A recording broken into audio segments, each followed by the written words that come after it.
royalty meets reality television, and the crown comes crashing down. In just 31 seconds, one question would shatter the carefully crafted image and send a duchess storming off set in what would become one of the most explosive moments in talk show history. Andy Cohen sat across from Meghan Markle in his signature Bravo clubhouse, the intimate setting that had witnessed countless celebrity confessions. The atmosphere started cordial enough. Pleasant smiles, careful answers. But underneath the surface, tension was building like a pressure cooker about to explode. Andy leaned forward with that familiar glint in his eye, the one that signals he was about to ask the question everyone wanted answered, but nobody dared to ask. So, Meghan, a lot of people have wondered about your relationship with the rest of the royal family. Can you tell us what really happened with Kate? Because the stories we've heard seem to contradict what you've said publicly. Meghan's smile tightened. Her shoulders stiffened. You could see the shift happen in real time. Well, Andy, I think that's a very reductive way to frame a complex situation. The media has perpetuated so many lies about me, about my character, about my intentions. I came here thinking this would be a safe space to share my truth. Andy didn't back down. He never does. That's what makes him good at what he does. I understand that, but I'm asking specifically about the bridesmaid dress fitting. You said one thing in your interview, but palace sources and even some witnesses have said something completely different. Which version is accurate? The room went cold, dead silent. Meghan's face transformed from poised to something else entirely. Something sharper. Are you seriously questioning me right now? Do you have any idea what I've been through? The racism, the isolation, the absolute torture of being scrutinized every single day? I'm not questioning what you've been through, Andy replied, his voice steady and calm. I'm asking for clarification on a specific incident, because the facts don't seem to line up. That's when Meghan stood up. Not gradually, abruptly. Her chair scraped against the floor with a harsh sound that made everyone in the studio flinch. This is exactly what they do. This is the problem. I come here to tell my story, and instead I get interrogated like I'm on trial. I don't have to sit here and be disrespected. Andy remained seated, composed, professional. His voice never rose above that measured tone. Meghan, nobody is disrespecting you. I ask tough questions to all my guests. That's the format of the show. You knew that coming in. Tough questions? Meghan's voice climbed higher, the carefully maintained control slipping away. You're calling me a liar on national television. You're siding with the same institution that protected Andrew, that protected Charles. But somehow, I'm the problem? The audience sat frozen. You could have heard a pin drop. Andy's producer stood off to the side, unsure whether to intervene or let this play out. Andy tried again, his patience remarkable under the circumstances. I'm not calling you anything. I'm doing what journalists do, which is ask follow-up questions when stories don't match. If you can explain the discrepancy, I'm all ears. That's why you're here. But Meghan wasn't hearing it. She was already reaching for her microphone pack, fumbling with the clip. No, I'm here because I thought you were different. I thought you understood what it's like to be marginalized, to be attacked for who you are. But you're just like the rest of them. You want to tear me down. Andy's expression shifted slightly. This was hitting a nerve now. That's not fair, and you know it. I've been nothing but respectful to you since you walked in here. I've given you a platform. I've let you speak. All I'm doing is asking you to back up your claims. Back up my claims? Meghan's laugh came out bitter, sharp. My lived experience needs to be backed up? The trauma I survived needs receipts? This is insane. She turned to the audience, playing to them now, her hands gesturing broadly. Do you see this? This is what happens when you speak truth to power. They try to silence you. They try to make you look crazy.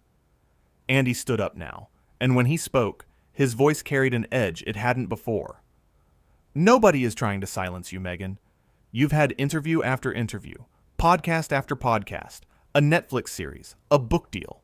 You've been speaking for years. What I'm trying to do is have an actual conversation, not just let you recite talking points. The mask fully slipped then.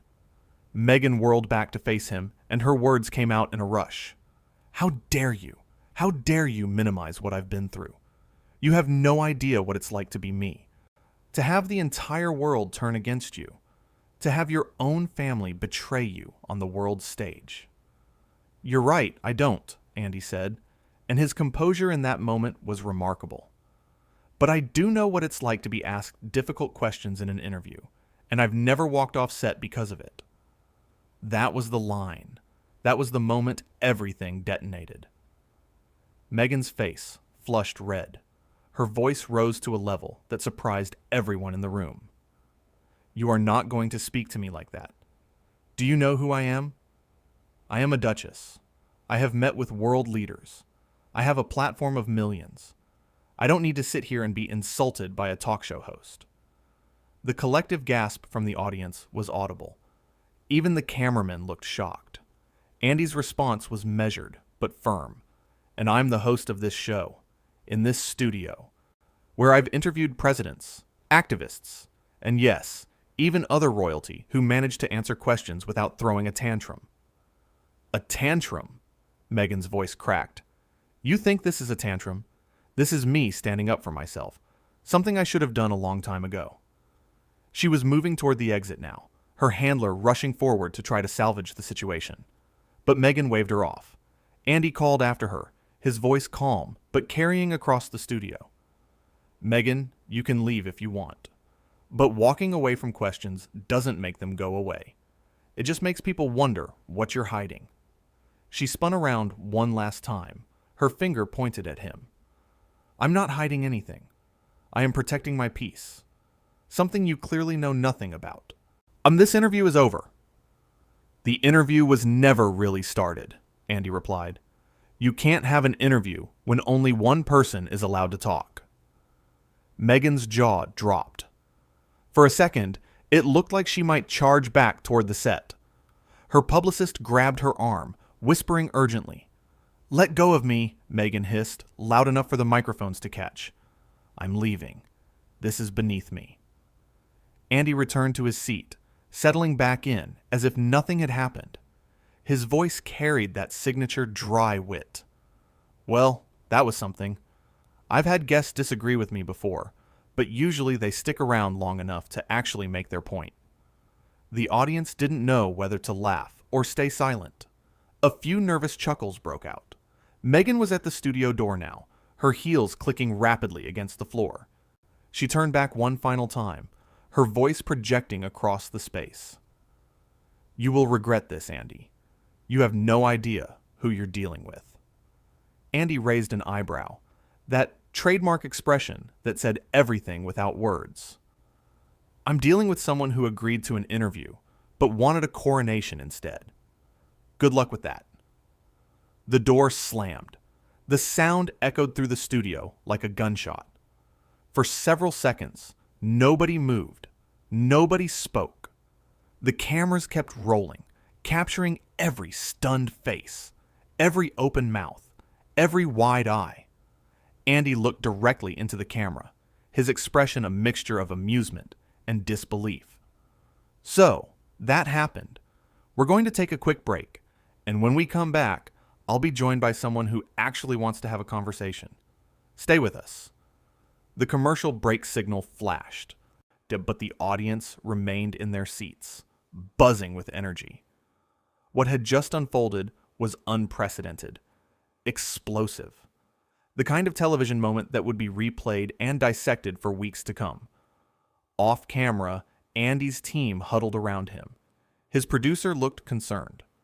Are you okay? That was intense. Andy shrugged, taking a sip of water. I've dealt with worse. She came in thinking she could control the narrative completely, and when she couldn't, she ran. Simple as that. One of the crew members spoke up. Do you think she'll try to spin this somehow? Andy's laugh was dry. Oh, I guarantee it. By tomorrow, we'll be the villains in her next interview. But we have the footage. People can see exactly what happened. The makeup artist approached to touch up his face for the next segment. That was wild, Andy. I've been working here for 8 years, and I've never seen anything like that. Neither have I, Andy admitted, and I've seen a lot. Back in the hallway, Meghan's voice could be heard, muffled but agitated, as she spoke rapid fire to her team. Words like ambush and set up floated through the walls. Her publicist was on the phone already, no doubt trying to get ahead of the story that was about to break across every media platform. Inside the studio, Andy checked his notes for the next guest. His hands were steady. His demeanor was cool. This wasn't his first rodeo, and it wouldn't be his last.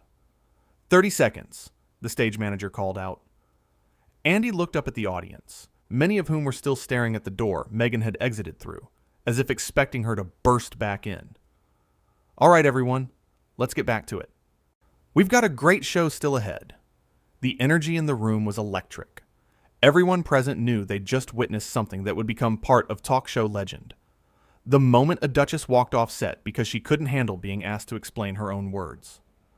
10 seconds. Andy straightened his jacket, settled into his seat, that familiar smile returning to his face. The smile of someone who knew exactly what made good television and had just delivered it in spades. 5, 4, 3. The cameras went live again. Andy's face filled screens across the country. Welcome back. Well, as you just saw, Meghan has left the building. I want to be clear about what happened here. I asked a straightforward question about a story she herself has told publicly. When I asked for clarification on conflicting accounts, she chose to leave rather than answer. That's her right, but it's also telling. He paused, letting that sink in. I've been doing this job for a long time. I've interviewed thousands of people. Politicians who've been caught in scandals. Celebrities who've had public meltdowns. Reality stars who've done truly questionable things. And you know what? Most of them can sit in that chair and have a conversation, even when it gets uncomfortable. Another pause. His timing was impeccable. But apparently, asking about a bridesmaid dress is where we draw the line. Noted. The audience laughed, the tension finally breaking.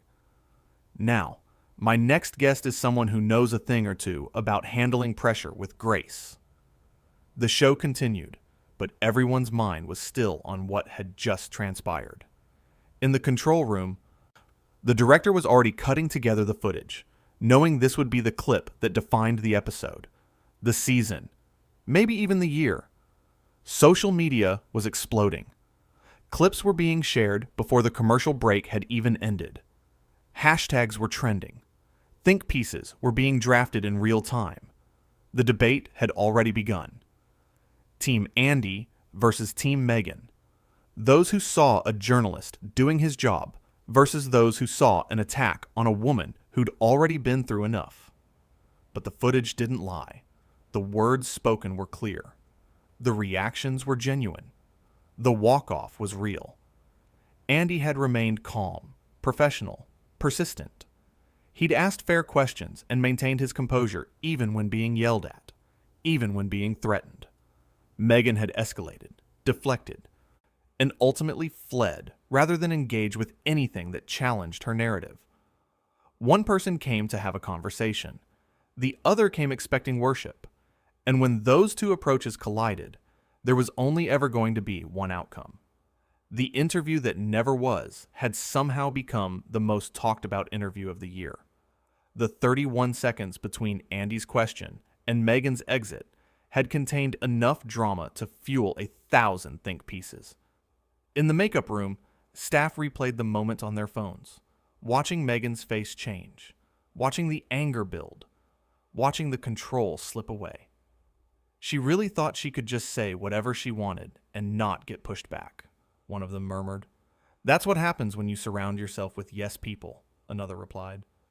You forget that the real world doesn't work that way. The show wrapped. Andy thanked his remaining guests, thanked the audience, thanked his crew, professional to the end. But as the lights dimmed and people filed out, everyone was still talking about her. The duchess who couldn't handle a question. The woman who demanded truth but couldn't provide it. The guest who became the story for all the wrong reasons. Andy packed up his things, checked his phone, saw the notifications exploding. Messages from other hosts, from journalists, from friends. Everyone wanted to know the same thing. What really happened? And the answer was simple. Really. What happened was that someone came on a talk show expecting a puff piece and got journalism instead. Someone wanted to control every word, every moment, every narrative beat. And when they couldn't, they revealed exactly who they were. Not a victim, not a hero, just someone who couldn't handle being asked to back up their own stories. The studio went dark. The crew went home. The audience dispersed into the night, already telling everyone they knew about what they'd witnessed. And somewhere, Meghan was probably on the phone, spinning the story, playing the victim, blaming Andy for her own inability to answer a simple question. But the tape would show the truth. It always does. Andy had done his job. He'd asked the questions that needed asking. He'd remained professional when professionalism was met with hostility. He'd given her every opportunity to explain, to clarify, to engage. She'd chosen explosion over explanation, drama over dialogue, exit over engagement. And in doing so, she'd told everyone watching exactly what they needed to know, not through her carefully crafted words or her rehearsed talking points, but through her actions, through her inability to handle the most basic function of an interview, which is to answer questions about things you yourself have said publicly. The lights in the Bravo clubhouse went out one by one. The set that had hosted so many memorable moments had just added another to its legacy. The night a duchess walked off because she discovered that a crown doesn't make you immune to follow-up questions. The night entitlement met accountability and couldn't handle the introduction. The night 31 seconds was all it took to reveal the truth behind the carefully constructed image. What happens when royalty meets reality television? This is what happens. The crown falls,